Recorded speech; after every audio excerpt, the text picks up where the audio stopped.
যুগেও ভগবান এসেছেন, কিন্তু এই যে কলিযুগে তিনি এলেন, আমাদের যুগ কয়টি মা?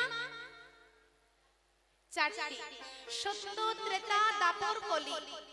সত্য যুগে তিনি এলেন বিষ্ণু হয়ে, ত্রেতা যুগে এলেন মর্যাদা পুরুষোত্তম শ্রী রামচন্দ্র হয়ে, দ্বাপর যুগে এলেন ভগবান কৃষ্ণ হয়ে, কিন্তু এই কলিতে আর ভগবান হয়ে এলেন না। কেন জানেন? তিনি বুঝতে পেরেছিলেন আমি যদি ভগবান হয়ে যাই তাহলে এই কলির মানুষকে কেউ উদ্ধার করতে পারবে না। তাই এই কলিযুগে আসার আগে তিনি একটা ব্রত নিলেন। ব্রতটা কি? রাম আদি অবতার ক্রোধে নানা অস্ত্র ধরে অসুরে করেছি সংহার, এবে অস্ত্র না ধরিব, প্রাণে কারো না মারিব, হরি নাম দিয়ে চিত্ত শুদ্ধ করাবো সভাকার। হরি বল। কোন অস্ত্র তিনি ধরলেন না, তিনি কি করলেন? তিনি মহামন্ত্র নাম নিয়ে এলেন গো। তাছাড়া মা গৌরহরি যেদিন এই ধরাধামে এলেন, দিনটি কোন দিন গো? বাহ, খুব সুন্দর। দোল পূর্ণিমার দিন আমার ভগবান, আমার গৌর সুন্দর এই ধরাধামে এলেন। তার শোভাটি কেমন? চারিদিকে হরির ধ্বনি, আর যারা মায়েরা ছিল তারা সকলেই উলুধ্বনি করছেন। দেখি একবার, নিতাই গৌর প্রেমানন্দে হরি হরি বল। আমারে গৌরে লরে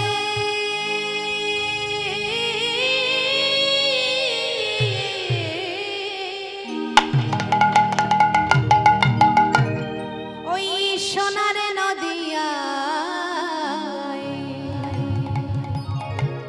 উলুধ্বনি। কি গো মা, উলুধ্বনিটা কোথায়? হরি ধ্বনি, নিতাই গৌর হরি বল হরি বল।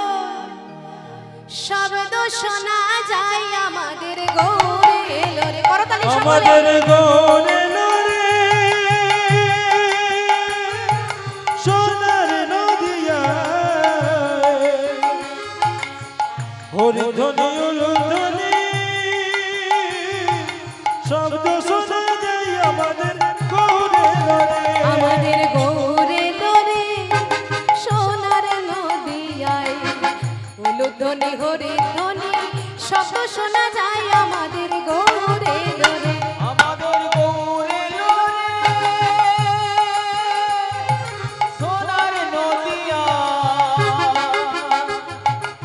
উলুধ্বনি শব্দধ্বনি, শব্দ শোনা যায় আমাদের গৌরে লরে।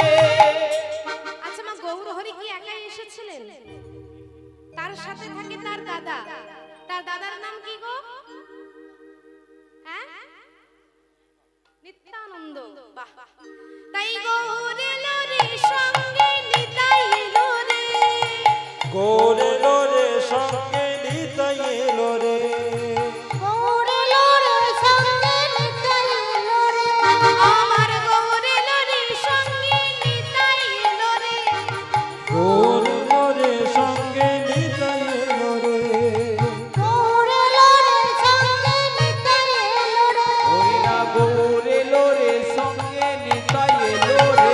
আমার গৌরে লরে, সোনার নদিয়ায় উলুধ্বনি হরি ধ্বনি, শব্দ শোনা যায় আমাদের গৌরে লরে। আমাদের গৌরে লরে, সোনার নদিয়ায় হরি ধ্বনি উলুধ্বনি, শব্দ শোনা যায় আমাদের গৌরে লরে। গৌরে লরে, সোনার নদিয়ায় উলুধ্বনি হরি ধ্বনি, শব্দ শোনা যায় আমাদের গৌরে লরে। আর দুই ভাই মিলে এসে প্রথমেই কি করছে জানেন? যখন তিনি জীবের দ্বারে দ্বারে গেছেন, কি করছেন? সকলকে ডেকে ডেকে বলছে, কে কে তোরা নাম নিবি রে, ছুটে ছুটে আয় তোরা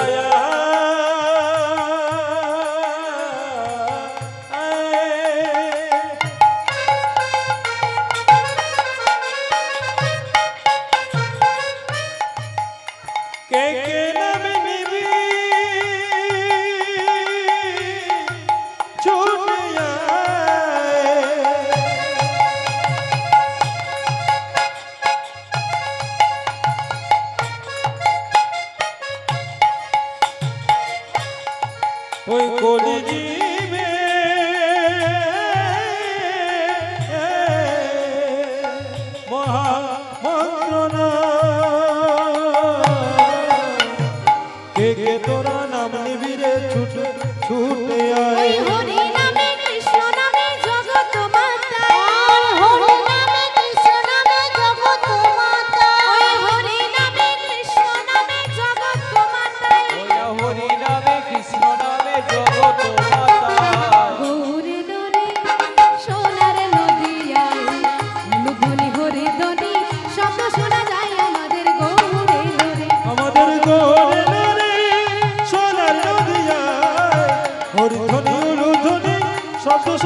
আর শাস্ত্রে সেটাকে কিভাবে বলছে দেখুন।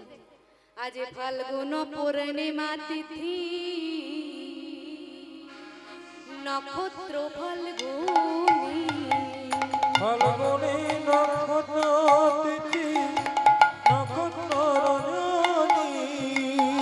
ফাল্গুন পূর্ণিমা তিথি নক্ষত্র ফাল্গুনি, ফাল্গুন পূর্ণিমা তিথি নক্ষত্র ফাল্গুনি। শুভক্ষণে জনমিলা গোরাদি যমনি, আজ শুভক্ষণে জন্ম নিল আমার গোরাদি যমনী। আমার শুভক্ষণে জনমিলা গোরাদি যমনি, আমার শুভক্ষণে জন্ম নিল গোরাদি যমনী।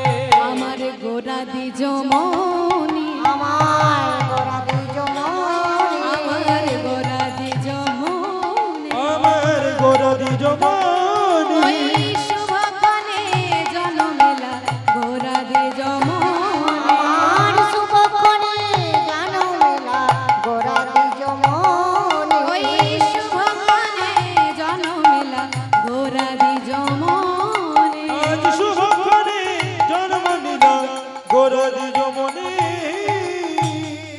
ফাল্গুন ও দোল পূর্ণিমার তিথি অর্থাৎ ফাল্গুন মাসের দোল পূর্ণিমার দিন গৌর সুন্দর এই ধরাধামে এলেন গো। তার যে এই গৌর সুন্দর ধরাধামে এলেন, তাকে দেখে মহাজন পদাবলীতে কি লিখছে দেখুন, তার বর্ণনা দেখে একবারে পাশে থেকে কলম দিচ্ছেন কি, আজ পূর্ণিমার চন্দ্র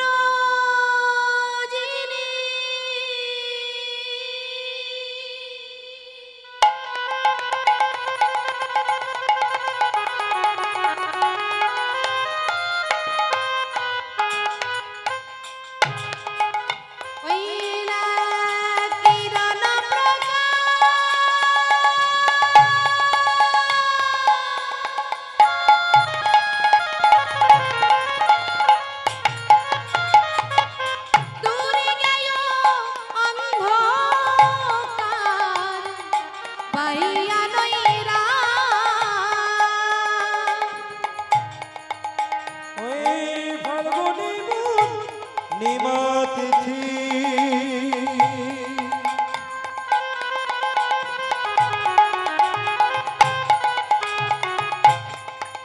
হয়ে নিরল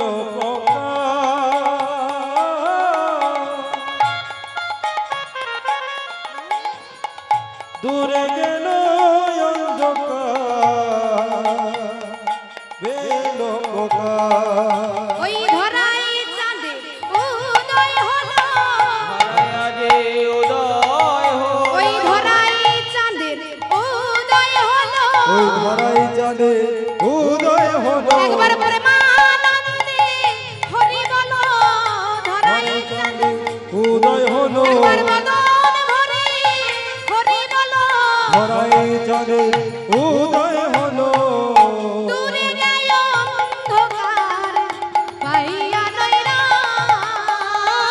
দূরে গেল অন্ধকার পাইয়া নৈরা। পূর্ণিমার চন্দ্র যিনি কিরণ প্রকাশ, দূরে গেও অন্ধকার পাইয়া নৈরাশ। ওমা ওই আকাশের চাঁদ আর আমার গোরা চাঁদ কি এক? আপনাদের মধ্যে কি ওই আকাশের যে চাঁদ ওঠে আর আমার এই যে বলি গোরা চাঁদ, এই গোরা চাঁদ দুটো কি এক? একটু আমি তুলনাটা করে দিই, পার্থক্যটা করে দিই, মানে আমি করছি না, মহাজন করছেন। কি বলছে দেখুন, ওই আকাশের চাঁদ কত কলায় পরিপূর্ণ? 15 না 16?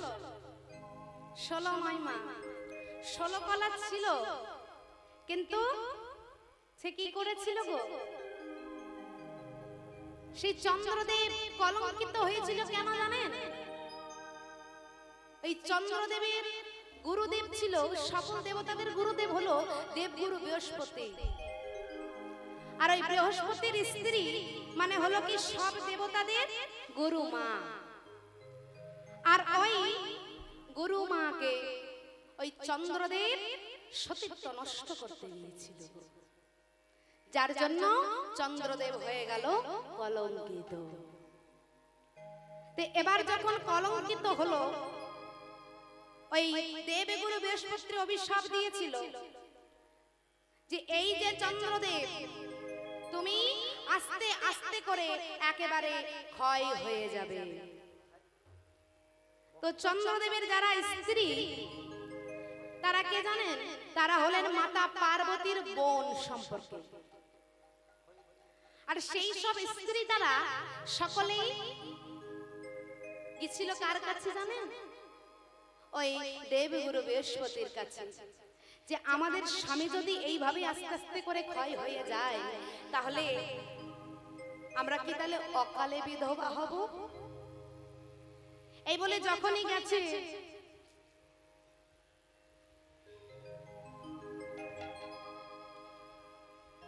গিয়ে বলছে নাকি গুরুদেব আপনি আমাদের হলেন গুরুদেব, আর আপনি যখন গুরুদেব তার মানে আপনি হলেন আমাদের সম্পর্কে গুরু বাবা। তা গুরু বাবা মানে বাবা আপনাকে একটা প্রশ্ন করব। বলে কি?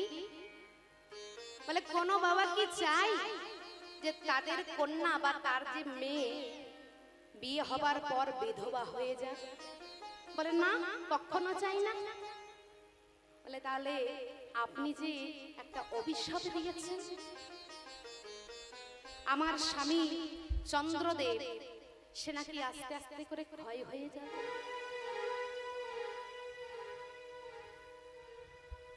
বলে একটা উপায় আছে। কি না, তোমরা যদি তোমাদের স্বামীকে স্নান করাতে পারো, কোথায়? ওই নদীর জল এনে। কোন নদীর জল? 7টা নদীর জল আনতে হবে।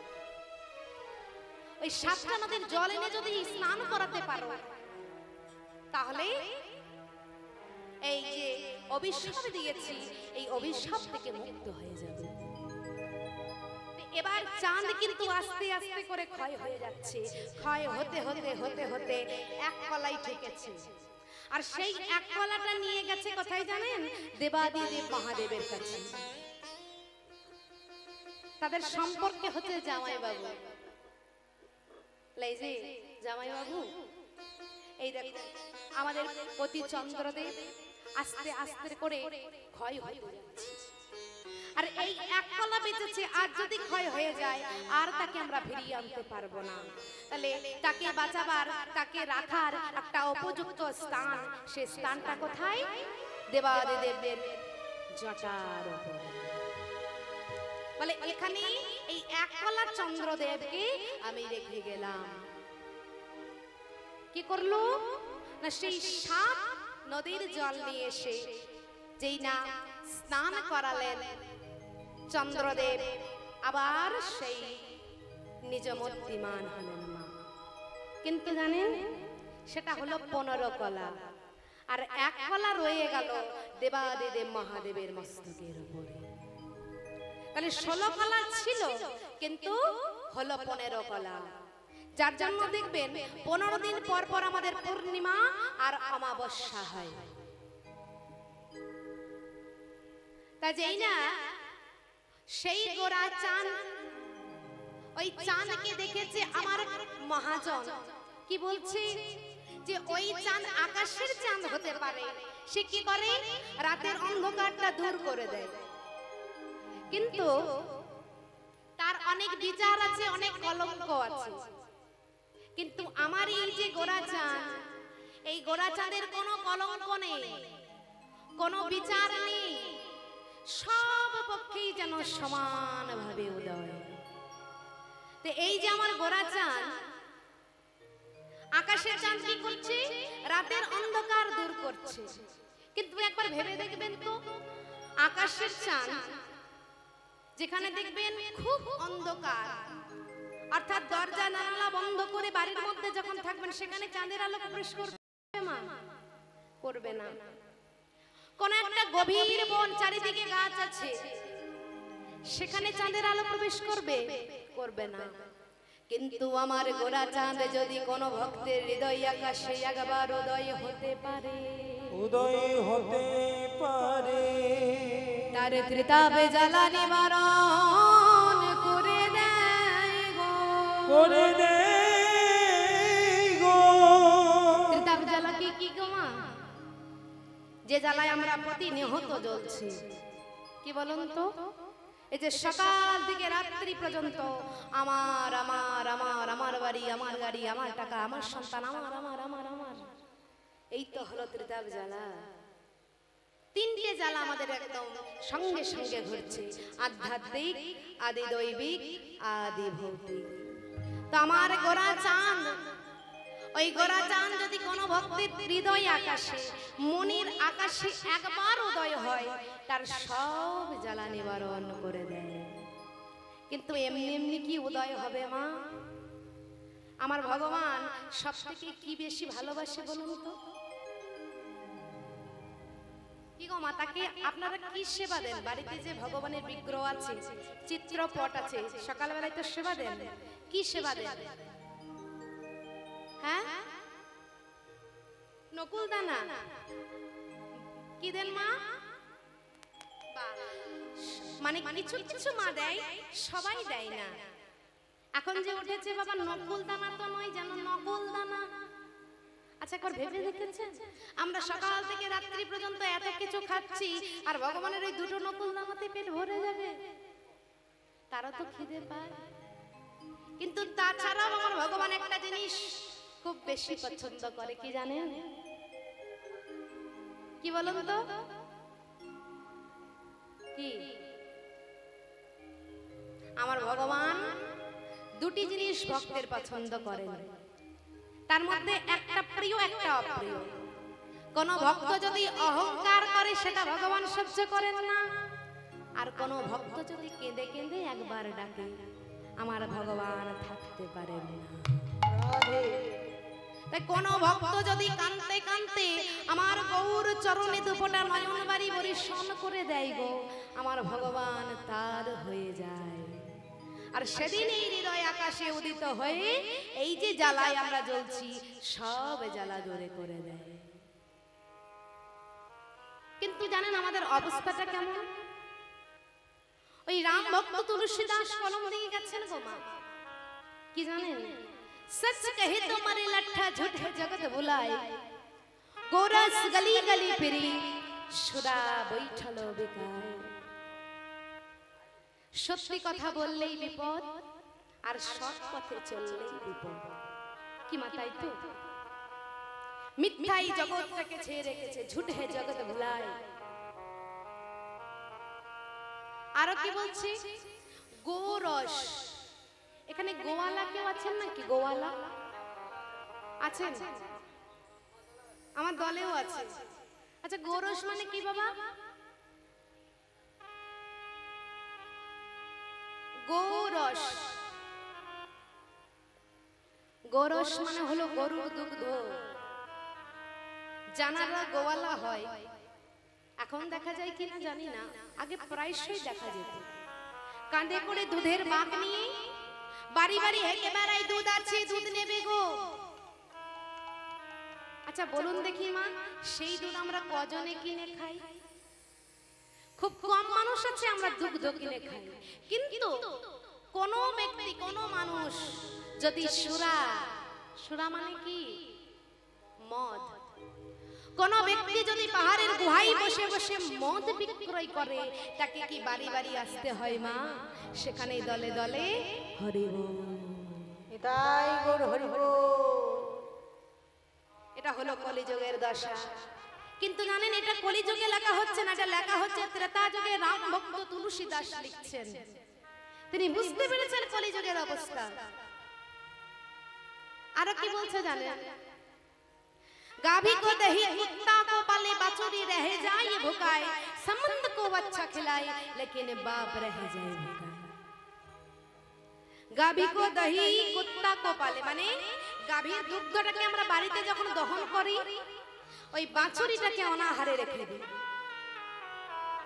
আর বাড়িতে একটা বিদেশি কুকুর পুষি। জানি না আপনাদের এদিকে দেখা যায় কিনা, আমাদের এদিকে প্রায়শই বাড়িতে দেখা যায় প্রত্যেকটা বাড়িতে একটা করে কুকুর। আবার একটা বিশেষ জিনিস লক্ষ্য করা যায় মা, আগেকার দিনে বাড়িতে প্রবেশ করার আগে লেখা থাকতো কি বলুন তো, বেশিরভাগ বাড়িতে, এখনো কিছু কিছু বাড়িতে লেখা থাকে ভগবানের আশীর্বাদ, রাধা মাধবের কৃপা, গুরু কৃপাহি কেবলম, পিতামাতার আশীর্বাদ। কিন্তু এখন বড় বড় করে কি লেখা থাকে বলুন তো, কুকুর হইতে সাবধান। তাহলে কি বুঝবো মা, আগেকার দিনে ভগবানের নাম গুরুদেবের নাম লেখা থাকতো মানে বুঝতাম এটা ভগবানের কৃপায়, এটা পিতামাতার আশীর্বাদের কৃপায় হয়েছে। আর এখন কি বুঝবো, এটা মানুষের বাড়ি নয়, এটা ভগবানের বাড়ি নয়, এটা হলো কুকুরের বাড়ি। কি মা, তাই তো? কোন বাড়ির গেটের সামনে যদি লেখা থাকে কুকুর হইতে সাবধান, সেই বাড়িতে ঢোকার আগে আমাদের একবার এই তস্তবোধ হবে না? তাই তো, যদি এক্ষুনি কুকুরটা এসে কামড়ে দেয় তাহলে কি বুঝবো সেই বাড়িতে মানুষ বাস করে না, সে বাড়িতে শুধু কুকুর বাস করে গো। আবার আগেকার দিনের নাম রাখা হতো ভগবানের নাম অনুসারে, হরি, কৃষ্ণ, মাধব, বিভিন্ন রকম ঠাকুরের নাম। কিন্তু এখন কি লেখা থাকে, এখন কি নাম রাখে জানো? পাপাই, পাপাই। তার মানে কি বলছে, পাপ আয়, মানে পাপকে আমরা নিজে থেকেই ডাকছি, পাপ তুই আয়। আর কি বলছে দেখুন, संबंध को अच्छा खिलाई लेकिन बाप रह जाए भुकाई। এটা আমাদের কলি হতো জীবের দশা। কি গো মা, সত্যি নয়? বাড়িতে যদি আত্মীয় স্বজন আছে তাকে কিভাবে রাখবো, কিভাবে খেতে দেব, কিভাবে ঘুমাতে দেব, সেই নিয়ে আমাদের মাথা ব্যথার শেষ থাকে না। কিন্তু বাড়ির মধ্যে যে বৃদ্ধ বাবা, বৃদ্ধ মা রয়েছে, তাদের মুখের সামনে একটু অন্ন তুলে দেব, সেই সময়টুকু আমাদের হয় না গো। এ জগতে মা বাবার কথা বললে সময় শেষ হবে না, রাত্রি ফুরিয়ে যাবে। কিন্তু ছোট্ট করে একটু বলি বাবা মায়ের কথা, যে বাবা মা এত কষ্ট করে এতটা বড় করছে সন্তানকে, সেই বাবা মায়ের শেষ পরিণতিটা কি হচ্ছে একবার দেখেছেন? একবার আমি গান করতে গিয়েছিলাম নদিয়া জেলার একটি জায়গায়, আর নদিয়া জেলার একটি জায়গায় যখন গিয়েছি মা, যখন গাড়ি থেকে আমি নেমেছি, দেখছি একটা অনেক বড় হরিবাসর। এই যে আপনাদের হরিবাসরটা আছে, এর থেকেও প্রায় 3 গুণ বড়, আর তেমন ভক্ত। তো গাড়ি থেকে নেমেই জিজ্ঞেস করলাম, কমিটির দাদা ভাই কোথায় আছে, তাদেরকে একবার ডাকুন, আমি দেখা করতে চাই। তা কমিটির দাদা ভাই যারা, তারা একটি দাদা ভাইকে আমার কাছে নিয়ে এসেছে। বলে, বোন, এখানে কমিটির আর অন্য কেউ নয়, আমি একাই এত বড় একটা হরিবাসর চালাচ্ছি। মনটা আনন্দে ভরে গেল। কেন জানেন? কারণ পৃথিবীতে এখনো এমন মানুষ আছে যারা সৎ কাজে তাদের পয়সা, তাদের টাকাটা ব্যয় করে। তো দাদা ভাই আমাকে যখন তার বাড়িতে নিয়ে গেল, দেখলাম একবারে 4 তলা বাড়ি, আর বাড়িতে ঢুকতেই লেখা আছে বাবা মায়ের আশীর্বাদ। মনটা আমার আরো ভরে গেল, বাহ কি সুন্দর জায়গায় আমি এসেছি গো। আজকের মতো সমাজে দাঁড়িয়ে বাবা মাকে এতটা ভালোবাসি, আমাকে থাকতে দিল 3 তলার উপর, সে কি যত্ন, এসি ঘর,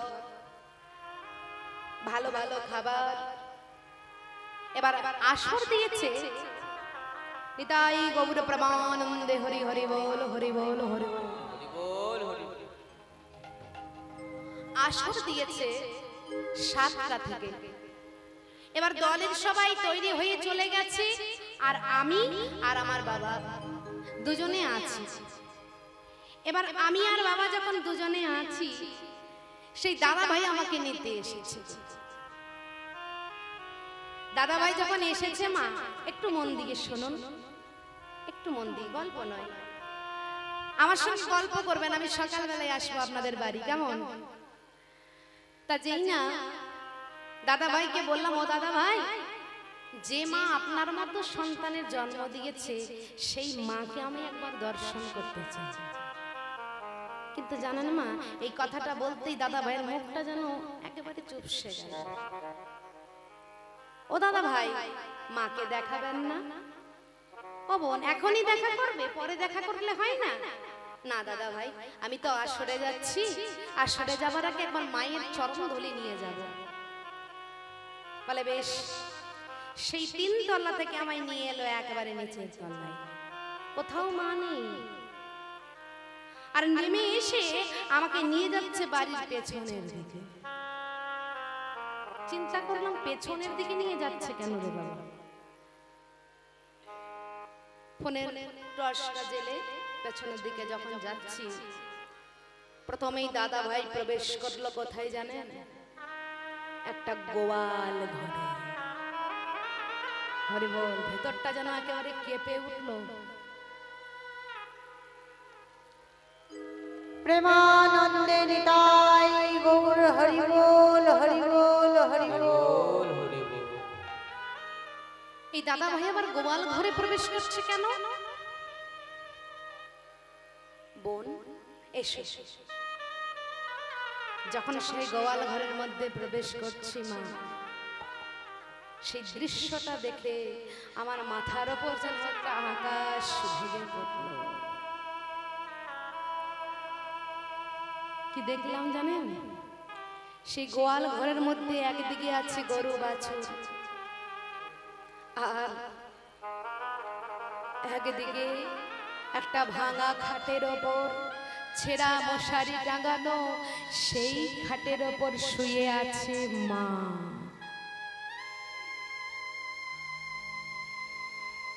দাদা ভাইকে কিচ্ছু জিজ্ঞেস করলাম না, শুধু একটাই কথা বললাম, দাদা ভাই আপনি চলুন, আমি আসছি।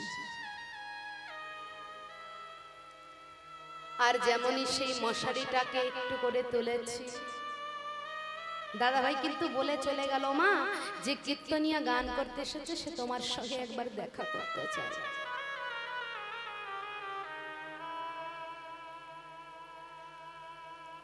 আমি মাকে বললাম, ও মা তুমি এত ব্যস্ত হইও না, এই তো আমি যাচ্ছি তোমার কাছে।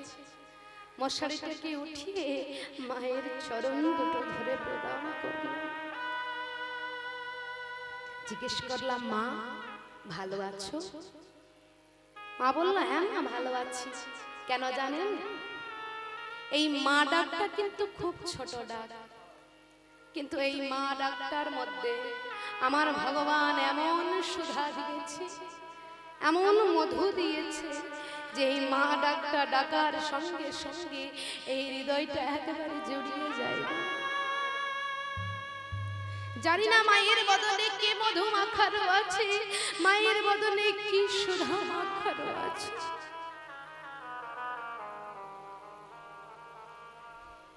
মা যতই কষ্টে থাক, মা কখনো সন্তানের নামে খারাপ কথা, কটু কথা বলে না। হরি বল, হরি বল, হরি বল। আর আজ সেই মায়ের কাছে গিয়ে দেখলাম মা তো সহজে বলবে না, তাই মায়ের চরণ দুটো জড়িয়ে ধরার পর হাত দুটো ধরে বললাম, ও মা আমি তোমার মেয়ের মতো না? হ্যাঁ মা তুমি তো আমার মেয়ের মতো, তবে আমাকে একটা সত্যি কথা বলবে মা? কি? না তোমার ছেলের এত বড় বাড়ি,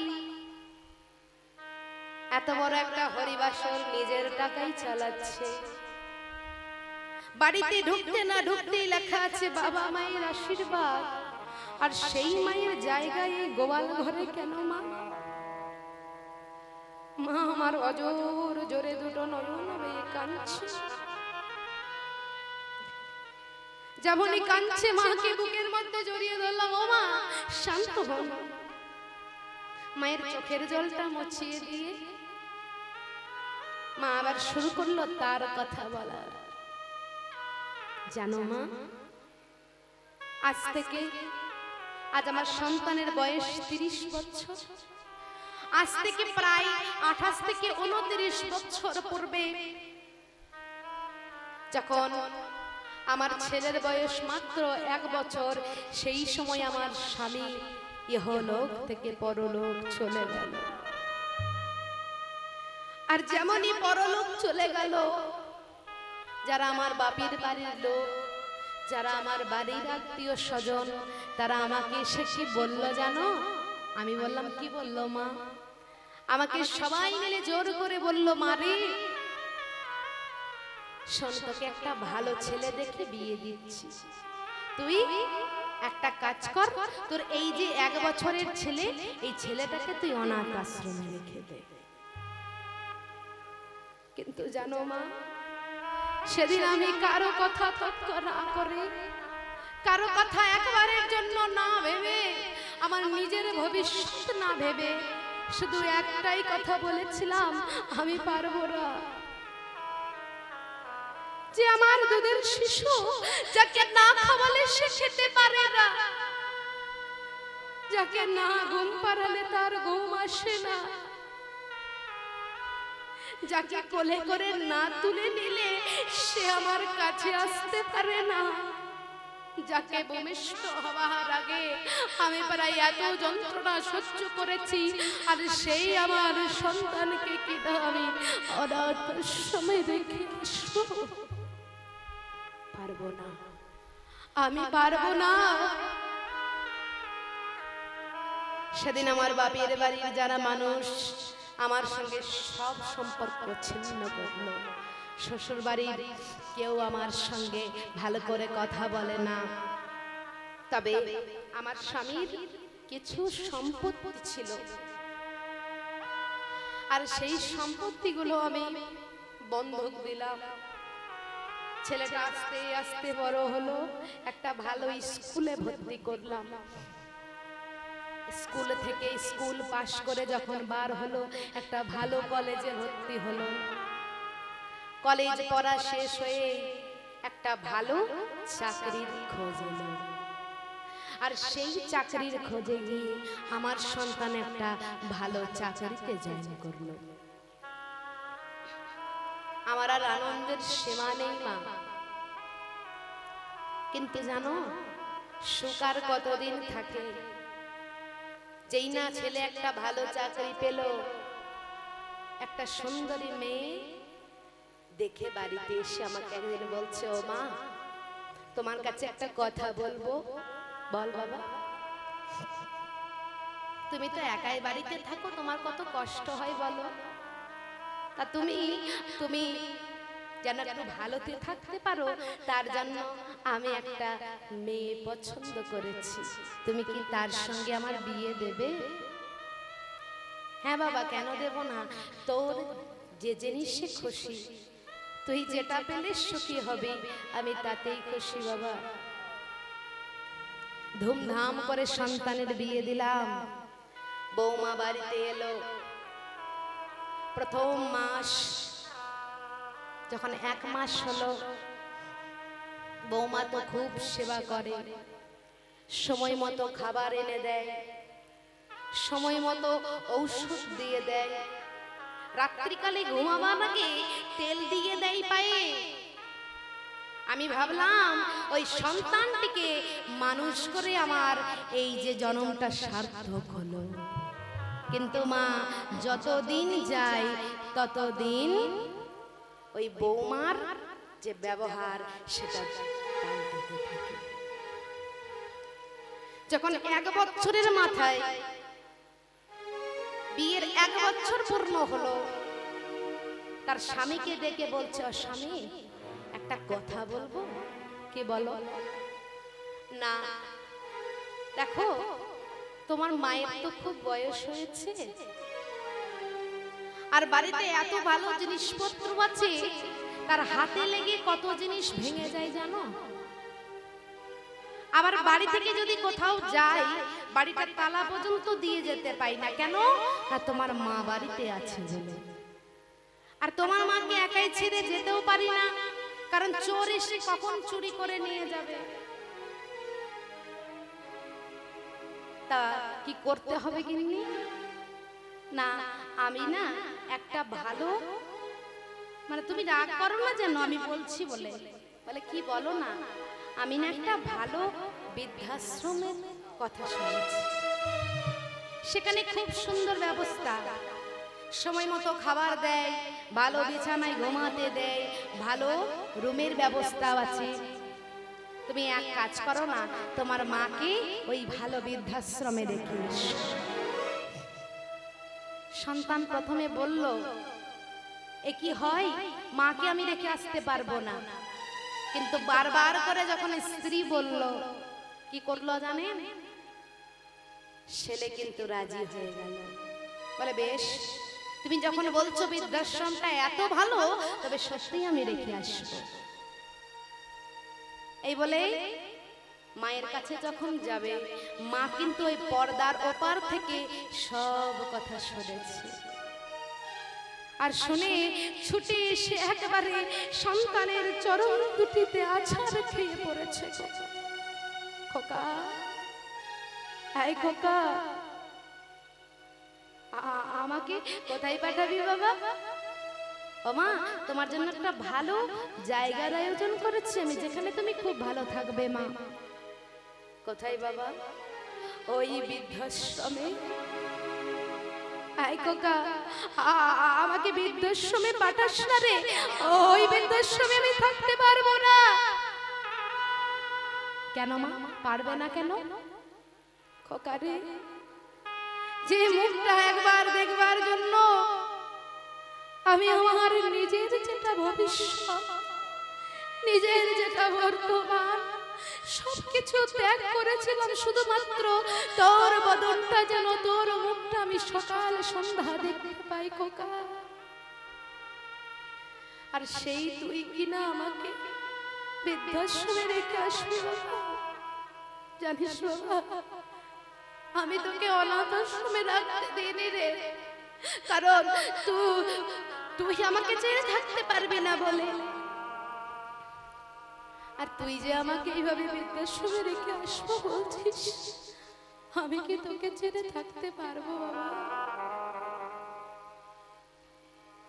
বাবা, তোকে তোর এত বড় বাড়িতে আমায় থাকতে দিতে হবে না। বৌমা যদি খুব অসুবিধা হয়, আমাকে একটা কাজ কর, এই বাড়ির পেছনের দিকে একটা গোয়াল ঘর আছে, ওই গোয়াল ঘরে আমাকে একটু জায়গা দে না রে খোকা, একটু জায়গা দে। কিছু পারি বা না পারি, কিছু পাই বা না পাই, যেন সকালে সন্ধ্যা তোর মুখটা দেখে আমি থাকতে পারি রে খোকা। মায়ের হাতটা ধরে, মায়ের ব্যাগপত্র গুছিয়ে মাকে নিয়ে গেল সেই গোয়াল ঘরের মধ্যে। হায় রে কোলের যে মা 10 মাস 10 দিন গর্ভে ধারণ করলো, যে মা নিজে না খেয়ে সন্তানের বদনে আগে দিল, যে মা পরিবারের সঙ্গে লড়াই করে সন্তানকে বেছে নিল, সেই মায়ের জায়গা হলো কিনা গোয়াল ঘরে। মাকে বললাম, ও মা, তুমি কেঁদো না, কারণ আমার ওই যে ভগবান বাসি হাতে দাঁড়িয়ে আছে,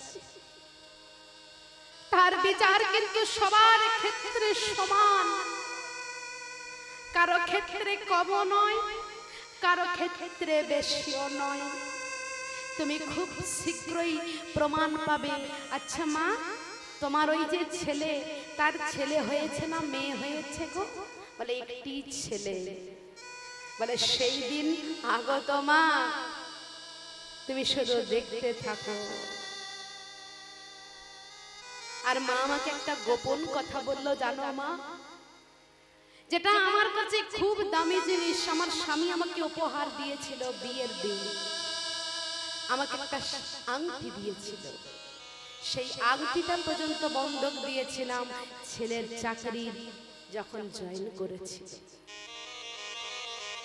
ভেবেছিলাম ওই সন্তান চাকরি পেলে আমার কত সুখ হবে, আমার কত গহনা হবে। কিন্তু মা, গহনা তো দূরের কথা, সন্তান আগে যদিও বা আমার খবর নিতে আসতো, এখন আর আসে না।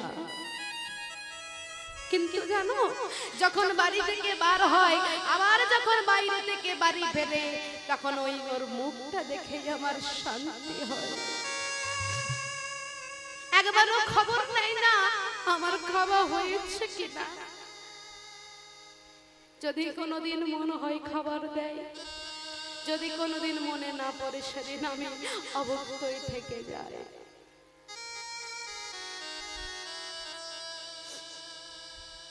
আর জানো মা, সত্যি কথা বলতে আমি তো সেদিনও কেঁদেছিলাম আমার সন্তানের মুখে দুমুঠো ভাত তুলে দেব বলে। কথাই তো আছে গো, মা তখনও কেঁদেছিল সন্তান ভাত খাই না বলে, আর মা এখনো কাঁদছে সন্তান দুমুঠো ভাত দেয় না বলে।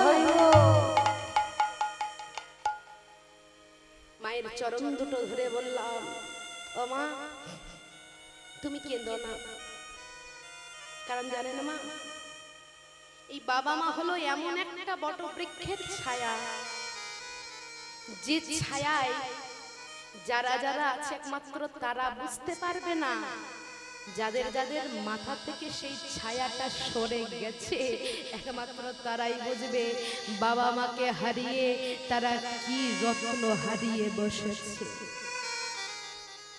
এই জগৎ সংসার মাঝে সবাই ভালোবাসবে, কিন্তু বাবা মায়ের মতো করে কেউ বাসবে না গো। আর বাবা মায়ের বদন থেকে, বাবা মায়ের নয়ন থেকে যত ফোঁটা জল মাটিতে পড়বে, সব এক এক ফোঁটা ওই সন্তানের জীবনে অভিশাপ হয়ে যাবে।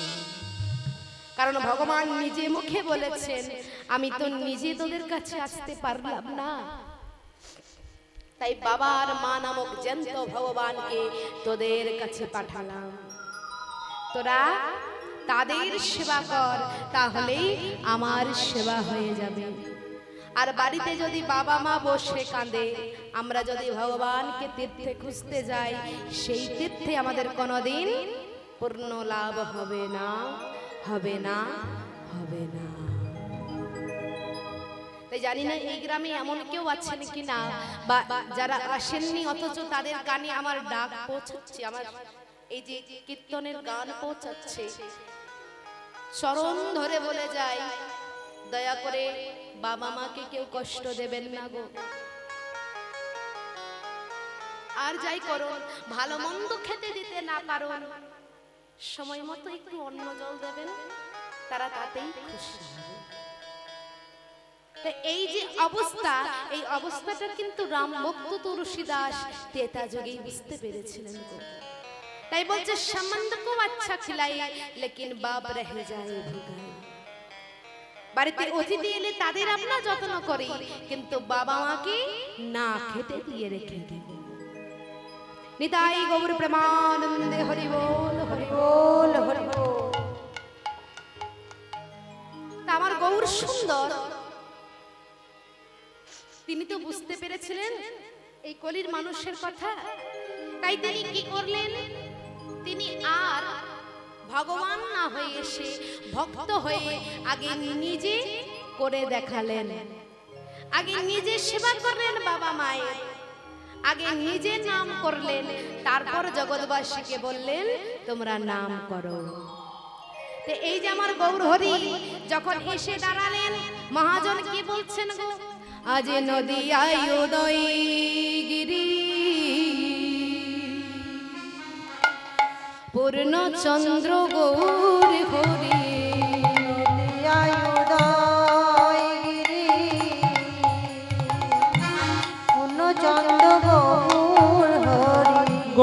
হরি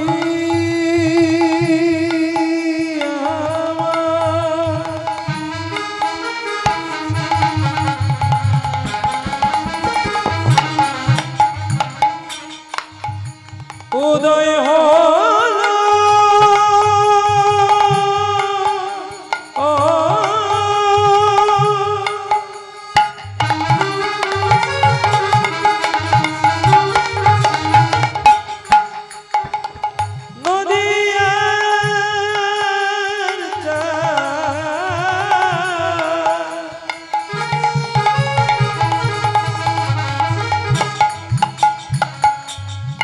আমার গৌরা হরি নদী উদয় হরি পূর্ণচন্দ্র গৌর হরি কৃপা করে হইলেন উদয় উদম কৃপা করে হইলেন উদয় কৃপা করে হইলেন উদয় উদয় বাকরি হইলেন উদয় উদয় পাপ তাপ হইল নাশ ত্রিজগতে উল্লাস তাপ হইল না দিনকটে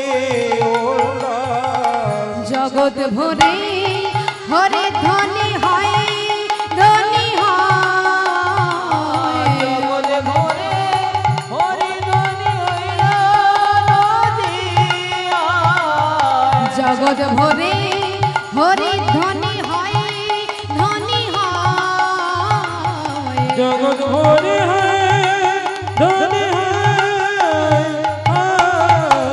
সবাই হরি হরি বলে হরি হরি বলে সবাই হরি হরি বলে সবাই হরি হরি বলে একবার প্রেমানন্দে বাহু তুলে হরি হরি বলে মনে প্রেমানন্দে বাহু তুলে হরি হরি বলে জগৎ ভরে হরি ধনী হয় ধনী হয় জগৎ ভরে হরি ধনী নদিয়ায় উদয়গিরি পূর্ণচন্দ্র গৌর হরি বলছে যেন মনে হচ্ছে উদয়গিরি একটা পর্বত এসে দাঁড়িয়েছে এতটা লম্বা আমার গৌর সুন্দর পূর্ণচন্দ্র গৌর হরি একেবারে পূর্ণচন্দ্র ষোলকলায় পরিপূর্ণ আর যখন তিনি এলেন কি হলো জগতের যত পাপ তাপ ছিল সব দূরে চলে গেল তো এই যে আমার গৌর হরি তাকে দেখে আমার মহাজন বলছে এই যে চাঁদ সেই চাঁদটা কেমন জানেন তাই নাই নাই চাঁদের তুলনা নাই রে নাই নাই চলে তুলনা নাই রে নাই নাই চাঁদের তুলনা নাই রে বলি নাই নাই জানে তুলনা নাই রে ওই সব পক্ষে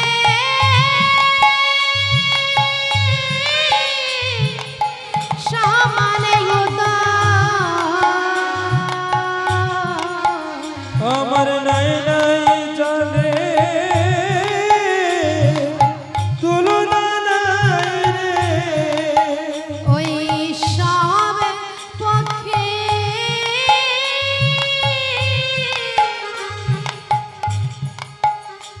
তার সমানে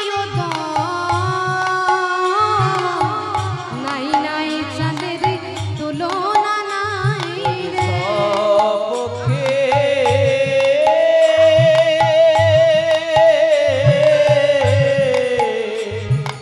সমান আমার নাই নাই চলে তুলনা নাই রে তুলনা করা যায় না, সব পক্ষে একেবারে সমানভাবে উদয় হয়েছে। তাহলে এই যে আমার গৌরহরি, তিনি কি শুধু এই নবদ্বীপে এসেছেন মা? তিনি দাপরেও এসেছিলেন। কি রূপে মা? তিনি কি রূপে এসেছিলেন? গৌরহরি দাপর যুগে কি রূপে এসেছিলেন? বাঁশি হাতে আছে কে? হ্যাঁ, কৃষ্ণ। তিনি আসেননি? তাহলে মহাজন কি বলছে গো? আজ দাপরে নন্দের ঘরে কৃষ্ণ অবতার। দাপরে নন্দের ঘরে কৃষ্ণ অবতার। ওই দাপরে নন্দের ঘরে কৃষ্ণ অবতার। তারপরে নন্দের ঘরে কৃষ্ণ অবতার। ওই যশোদার উদরে জন্ম বিদিত সংসার। যশোদার উদরে জন্ম বিদিত সংসার। ওই যশোদার উদরে জন্ম বিদিত সংসার। আর যশোদার উদরে জন্ম বিদিত সংসার। তাহলে দাপরে এসেছিলেন কৃষ্ণ হয়ে, আর এই কলিতে সচির উদরে এমে জন্ম নদিয়াতে। উদরে আনে জন্ম লইয়াছে। সচির উদরে এমে আহা জন্ম নদিয়াতে। উদরে লো জন্ম নদিয়ারে। কলিযুগের জীবী সবে নিস্তার করিতে। হরি নাম নিবি সবে বিচার করি। ওই কলিযুগের জীবী সবে নিস্তার করিতে। কলিযুগে গিরিরাস বিচার করে। কারেও বাকি রাখবে না আর, কারো বাকি লাগবে না। ওই কারেও বাকি রাখবে না আর। আরো বাকি লাগবে না। ওরে বলবে আর পলাইবে ওই কারো বাকি রাখবে না। ওরে বলবে আর পলাইবে। ওই কারো বাকি রাখবে না। আহা প্রেমানন্দে বাহু তুলে ওই কারো বাকি রাখবে না। আবার হে বেদান্ত বাহু তুলে। কারো বাকি রাখবে না। দণ্ড বাহু তুলে। কারো বাকি রাখবে না। দণ্ড বাহু তুলে। কারো বাকি রাখবে না। দণ্ড বাহু তুলে। কারো বাকি রাখবে না। বিদায় গৌর হরি বল হরি বল হরি কারো বল। বাকি রাখবে না। কারো রে জননী হয় সচির উদরে। সচির উদরে আমি জন্ম নদিয়াতে, কলিযুগের জীব সব নিস্তার করিতে।